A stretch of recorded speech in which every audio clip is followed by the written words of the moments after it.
हमारा यूनिवर्स यह इतना विस्तृत है जिसका हम अंदाज़ा भी नहीं लगा सकते। प्राचीन काल से ही मानवता की रुचि अंतरिक्ष और उसके रहस्य को खंगालने में रही है। एक लंबे अरसे से ही मानव सभ्यता के मन में यह सवाल रहा है कि क्या हम इस ब्रह्मांड में अकेले हैं। जब हम रात के आसमान में अपनी नज़र ऊपर करते हैं तो हम अनंत तारों को देख पाते हैं। क्या है यह तारे? दरअसल यह सभी तारे खुद में एक सूर्य की तरह हैं। कोई आकार में छोटा है तो कोई आकार में बहुत ज़्यादा बड़ा।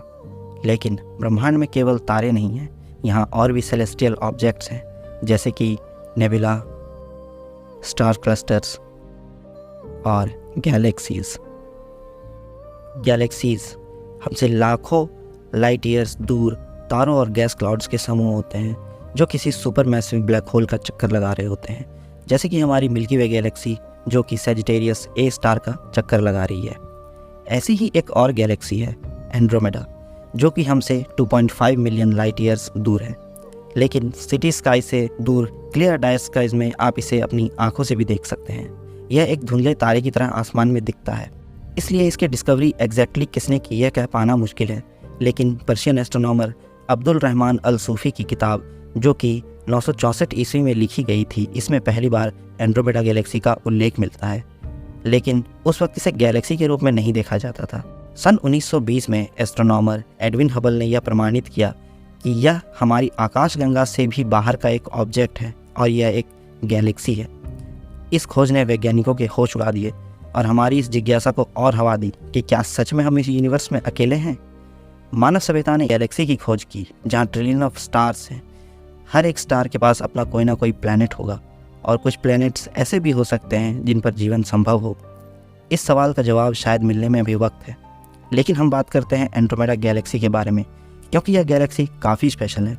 यह गैलेक्सी नेकेड आइज से कुछ इस तरह की दिखाई देती है और कुछ इसी तरह का आज हम इसे अपने फ़ोन में कैप्चर करने वाले हैं। अगर आप ऐसी इमेज एक्सपेक्ट कर रहे थे तो शायद आपको थोड़ी डिसअपॉइंटमेंट होगी, क्योंकि ऐसी इमेज कैप्चर करने के लिए एडवांस टेलीस्कोप और एक डीप स्काई कैमरा की ज़रूरत होती है। तो हाँ, हमारी इमेज ऐसी तो नहीं आने वाली, लेकिन अगर आप कुछ बिलियन ईयर्स तक ज़िंदा रहते हैं तो ऐसी इमेज आप अपने फ़ोन या फिर एक सिंपल DSLR कैमरा से भी क्लिक कर सकते हैं, क्योंकि यह करीब 300 किलोमीटर प्रति घंटे की स्पीड से हमारी मिल्की वे गैलेक्सी की ओर बढ़ रही है और आने वाले 4.5 बिलियन ईयर्स में हमारी मिल्की वे में मर्ज हो जाएगी, जिसे वैज्ञानिक मिल्कोमेडा या मिल्कडोमेडा गैलेक्सी का नाम देते हैं। तो यह समय के साथ हमारी गैलेक्सी के नज़दीक आती जा रही है और कुछ बिलियन साल बाद का नज़ारा ऐसा होने वाला है। यह देखने में काफ़ी सुंदर लग रहा है, लेकिन असली सुंदरता कॉलिजन के बाद दिखाई देगी, क्योंकि कॉलिजन के बाद एंड्रोमेडा गैलेक्सी के गैस क्लाउड्स और नेबुला भी हमारे अंतरिक्ष में चारों ओर बिखर जाएंगे और एक अनुमान के अनुसार तब का आसमान कुछ ऐसा दिखाई देगा। लेकिन करीब 7 बिलियन साल बाद स्थिति पूरी तरह से पलट जाएगी, क्योंकि एंड्रोमेडा गैलेक्सी के बीच में मौजूद है ब्लैक होल M31, जिसका कोर इतना ब्राइट होगा कि यह रात के आसमान को पूरी तरह से डोमिनेट कर देगा। लेकिन यह तो थी बिलियन ईयर्स आगे की बात। अब आते हैं वर्तमान में। तो यह है आज का आसमान, क्लियर और ब्राइट, और आज हम कैप्चर करने वाले हैं एंड्रोमेडा गैलेक्सी को अपने फ़ोन में। एंड्रोमेडा गैलेक्सी एक डीप स्काई ऑब्जेक्ट है, इसलिए इसे मोबाइल से कैप्चर करने पर हमें डिटेलिंग बिल्कुल भी नहीं मिलेगी।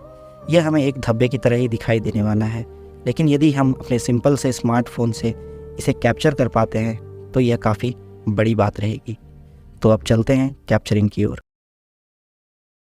तो गाइस, इमेज को कैप्चर करने के लिए मैं आया हूँ इस स्पॉट पे।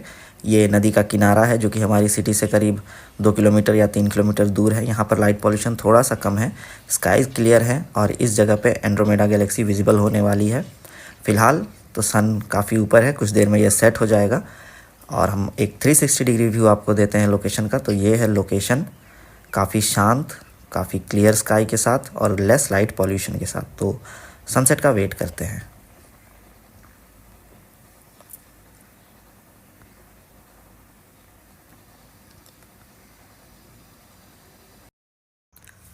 गाइज़, ये व्यूज़ देखो आप, ये डायरेक्ट कैमरे से रिकॉर्डेड है और इसमें काफ़ी सारे स्टार्स दिख रहे हैं। आसमान इतना क्लियर है आज। ये आपको ओरायन कॉन्स्टलेशन दिख रहा होगा आई गेस। और ये हमारा ट्राइपॉड कैमरा हमने यहाँ सेट किया है। ये लोकेशन का व्यू है। लाइट पॉल्यूशन काफ़ी कम है यहाँ से। सिटी से, क्योंकि ये जगह थोड़ी सी दूर है। और ये रहा हमारा सेटअप। यहाँ मैं यूज़ कर रहा हूँ गूगल कैमरा का या जी कैम, और वो एस्ट्रो फोटोग्राफी मोड पे। सो ये बाय डिफ़ॉल्ट सारी सेटिंग्स लेता है, तो इसमें मैं आपको बहुत ज़्यादा सेटिंग्स दिखा नहीं पाऊँगा। इसने बाय डिफ़ॉल्ट 2 मिनट का टाइमर लिया है, थोड़ी देर में स्टार्स अपीयर हो जाएंगे। ये रहे।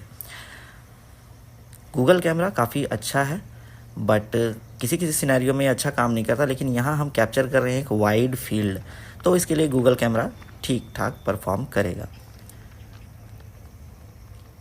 ये 2-2 मिनट के एक्सपोज़र ले रहा है। मैं ऐसे करीब मल्टीपल एक्सपोज़र्स लूँगा, करीब 15 से 20 शॉट्स में लूँगा, और उसे बाद में स्टैक करके देखूँगा कि क्या रिज़ल्ट्स आते हैं।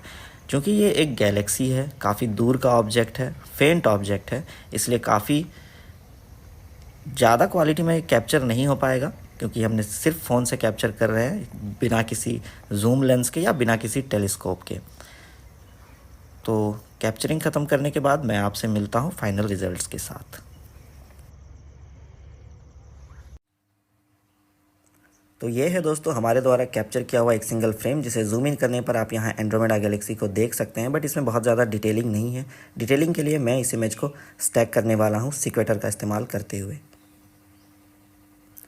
आफ्टर स्टैकिंग हमें ये रिजल्ट्स मिले हैं, जो कि मेरी एक्सपेक्टेशन से काफ़ी अच्छे हैं।